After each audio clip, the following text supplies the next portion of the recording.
I was worthy once. See if I still got it.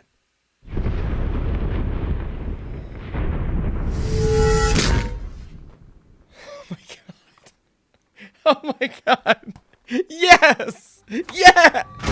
What is up, MCU fans? Welcome back to my channel. Thor Love and Thunder is coming to theaters this weekend, and today we are going to talk about it. No spoilers in this video. We may be doing spoilers soon, but I need you in the comments down below. Are you excited for this? You a fan of Taika Waititi? Are you excited to see Chris Hemsworth back? Let's start with the summary. We find the God of Thunder on a journey unlike anything he's ever faced. A search for self-discovery, but Thor's retirement is interrupted by a galactic killer known as Gorr the God Butcher, played by Bale, who seeks the extinction of the gods. Now, to combat this threat, Thor enlists the help of Korg, Valkyrie, his ex-girlfriend Jane Foster, who now wields Thor's hammer Mjolnir, but together they must embark on a harrowing cosmic adventure to uncover the mystery of the God Butcher's vengeance and stop him before it's too late. And we'll start out with the rating for this one. Like most Marvel movies, PG-13 for intense sequences of sci-fi violence and action, language, some suggestive material, and this time, partial nudity. All right. Before I go any further with my review, good and bad, I want to give you my reaction straight out of the theater with a good friend of mine, the Flick Pick. Check it out. Just got out of Thor Love and Thunder. The Flick Pick is here. Show them your biceps. They're not as big as Thor's. Listen, I enjoyed this experience. It did start out a little choppy. It started out a bit slow, but it slowly got better. John, the Flick Pick, what'd you think?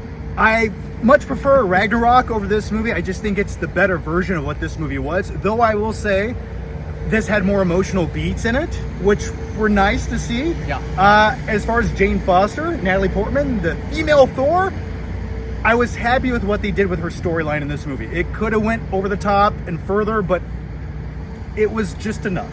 It's what I want. I mean, they include a lot of little nuggets and things in here that fans are going to appreciate, and that in itself is enough for me, like John said. The second half, it's better in terms of structure. It comes together in a way that I felt was more, there's just a lot of pacing problems in the first act of this movie, but they do set up a lot of nice things. Gorr the God Butcher, I thought the setup was great. I did want more. What did you think of him? Yeah, I wanted him to chew up the scenery. I just want a good MCU villain that can just rip the scene apart and you really remember all the little characteristics and mannerisms, and that's what I wanted more of in this movie. He had it to give. I just feel like it's so controlled with the MCU sometimes with the villains. I agree. As Taika as this movie is, there are times where it does kind of fall into those traps, and I just felt like I needed a bit more from certain things that I can't talk about yet. But the action scenes, man, what'd you think of the action There's scenes? some good action scenes. Yeah. I mean, you see Chris Hemsworth naked for a few minutes in this movie. That was very action-packed. Very action-packed. The biceps were rippling, moving around. There's a few good fight sequences. There's one really cool one that's shot in black and white, which you saw a snippet in the trailer. Yeah, that's great. Yeah. It was outstanding. And I feel like the color grading, cinematography, some of these comic booky shots where it just matches the panel from a comic book, that was really cool. And at the end of the day, I walked out, I mean, with a smile on my face, but it was more emotional than I thought it was going to be, right? It was needed, very much needed. It gave the movie a purpose for existing. Yeah. And by the end of this, That's good. they're definitely going to Thor 5. Are we doing more Thor? Clearly. Is he going to be as jacked as he was in this movie? Did you see those after credit scenes? Oh, stay for the after credit scenes. If you leave, you're not a true human being. So, is that it? Yeah. First thoughts are always fun. It's also nice to get an opportunity to kind of sit and dissect your thoughts and think about things more. And I want to start out with the characters here. A couple that we mentioned in that reaction. I thought John brought up some incredible points. He was a big fan of what we got from Gorr the God Butcher, played by Bale, and I thought he did an amazing job. He chewed up every single scene when he got the opportunity. Now, most of the scenes he was a part of, he got that opportunity, but this is a character, a villain, that I needed a bit more of to feel more satisfied with at the end of the day. We start out really strong, and then there's a semi-long stretch without any Gorr the God Butcher. When he comes back into the fold is when the movie, for me at least, really picked up. But I thought Bale's performance was fantastic, and the way that he rivaled not only Thor, but the gods in general, a couple of abilities there that I didn't think they would pull from the comics, and they did. I know some people were talking about Gorr the God Butcher's look, and I understand, but they didn't want it to be super close to Voldemort, so part of me gets why they did that, and I don't have an issue looking at Christian Bale and looking at this movie in general, but we'll talk about the visuals here in just a second. Let's talk about the other, not newcomer, but someone who's been in these movies before, but she's taken a little break. Jane Foster. Where has she been? Well, we find out in this movie, and the way that she is implemented into this film to create or recreate that dynamic with Thor, I found to be really, I don't want to say inventive, because clearly we're pulling things from the comic books here, but nice. It was nice. What a cheap praise. But it was nice, and I enjoyed it. I enjoyed their chemistry. I thought the screen time together really worked and pushed her character specifically to a new level, because the last time we got her, or at least a lot of her, was in Thor: The Dark World, and that Now, a really new character was Russell Crowe as Zeus, and I've actually seen some complaints when the movie goes in this direction and stays there for about 15 to 20 minutes. I've seen people that weren't a fan. I, for one, thought it was at least interesting, and I enjoyed seeing certain things that I definitely did not expect to happen. There's one really unexpected element there. The way that they portray Zeus is something that I've seen people take issue with, even though it was just a snippet from the trailer. But I, for one, thought the portrayal was at least interesting. I mean, listen, maybe he didn't get the opportunity to shine like I thought he would, but at least that direction with the plot was semi-interesting, so that worked for me. Other characters that we know and love and are familiar with. Valkyrie is back. She is awesome. Tessa Thompson destroys this character like always. Korg, bringing that comedic relief. Not every single joke landed this time as opposed to Ragnarok, but most of them did. There's a great gag at the end of this movie that I found to be quite funny, and overall, this is a character that brings that charm. Korg and Meek, see Meek in the trailer. Not enough Meek, though. Needed more Meek. I guess we should also talk about Hemsworth as Thor. He's as good as he's been for a long time. There's not much more to say. The character arc continues to go in an interesting direction. He owns it, a great balance between humor and kind of that epic nature of what Thor is at his core, so I thought he rode that line really well in this film.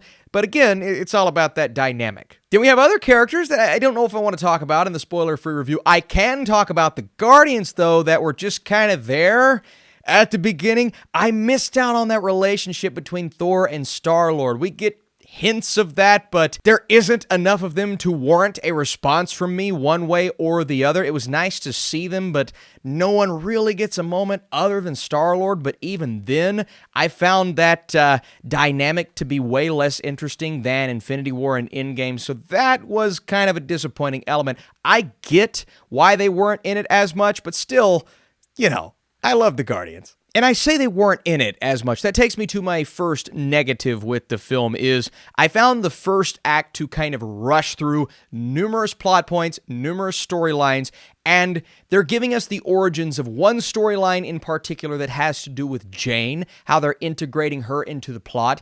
Every time we were on Earth, we were dialed down from the over-the-top storytelling, which is usually what I love about Taika Waititi movies. I found those moments, the more subtle moments, to be more interesting, and that's what I was invested in, but even that felt kind of rushed. Now, when all of these storylines begin to converge in the second act, it starts to slow down, and finally, the pacing was working for me, but pacing was a bit of a problem at the beginning of the movie. As much as I was enjoying seeing these characters and the visuals were spectacular at times, some of the action scenes at the beginning were so much fun. The way that Korg was kind of telling this story and piecing it together like a romantic comedy. That's going to be a reoccurring theme, is I feel as if this is a MCU or an MCU, grammar Austin, come on, romantic comedy. Now, we haven't seen that before in the Marvel Cinematic Universe. We've seen shades of it in other films, but this relationship specifically, we're taking what we've built up so far, growing and building off of that into something brand spanking new, integrating romance and comedy. So I'm saying this is a crazy, bombastic, sci-fi, romantic comedy in the MCU. And if you don't like that, you may not love this film. Same thing with Ragnarok. If you don't like Ragnarok, I don't know what to tell you, because Taika brings that flair, goes in a bit of a different direction. It feels like a distinctly different movie than Ragnarok, but the tone, the jokes, the way that they play in humor, and the visuals are all very similar. Now, before I get into what I really loved about this film, if you're still here, if you're still watching, and you want to drop a thumbs up down below, that would help me and the algorithm. I appreciate it. More Marvel videos to come this week, but let's talk about the emotional stakes of this film. Now, you think about a Taika Waititi Marvel movie, you're going to think Ragnarok. Lots of jokes, really funny, ha. It does get epic, absolutely, but we're focused on the humor, and that is the case for the first half of this film. Now, when we move into the second half, the jokes are still there. The gags, they work for the most part. They're hit and miss, especially at the beginning. This movie kind of has that far from home syndrome where it's not as funny as the first in the first half, but the second half, that's when the movie starts to come into its own. And I can say the same thing for Love and Thunder, mostly because that romance, that dynamic between Thor and Jane, not only the transition into becoming Thor, which I thought was handled very well, honestly, eloquently, and a lot of care by Taika, but where this relationship goes, how the team comes together, how this moves into some of the action scenes, I found that to be beautiful, and the emotional beats hit in the third act. One big surprise, I don't know if everyone's going to love, for me, it felt very Taika. It felt very Hunt for the Wilder People, if you will, so I enjoyed it, but Thor and Jane, that dynamic versus Gorr the God Butcher, I was very impressed, very satisfied, and the third act was awesome. Look, this movie's big, bombastic, colorful, until they strip that color away in one of my favorite scenes, maybe my favorite scene of the entire film, the action sequence where they go up against Gorr. It's in black and white. Valkyrie, Thor, Korg is there, Jane. I mean, Gorr is showcasing, utilizing all of his powers, going up against our heroes. Man, that was so much fun. And that is the sequence where he really gets to eat up his moments and the scenery. I appreciated Taika giving him that moment. Christian Bale gave a heck of a performance.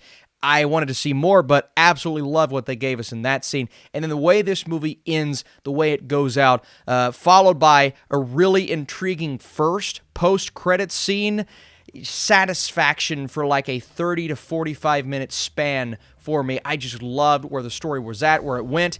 Now, it all comes down to how you're feeling about those emotional stakes. If you don't feel that impact, I don't know if you're going to love that part as much as I did, but if you're on board with what Taika's doing at that moment, I think you're going to love it. And again, I want to reiterate this. If you did not like Ragnarok, I don't know if you're going to love this, but it's a different film in its entirety. That is much appreciated. I like what he's going for at certain moments. The biggest element that I missed on a technical level, as much as I love Giacchino, he is fantastic.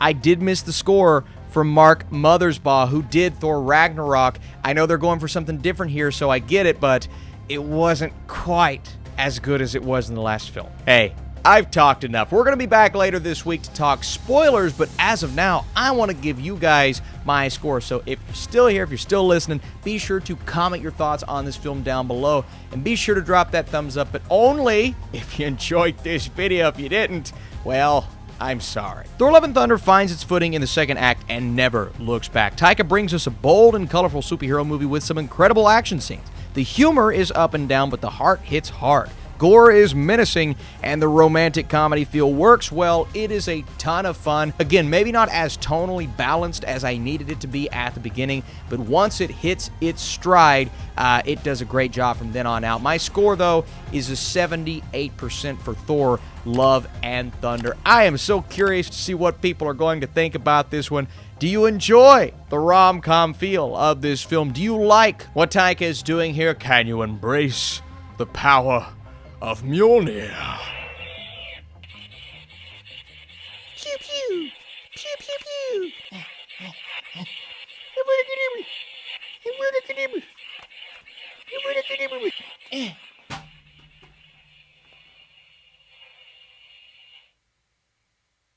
I broke it.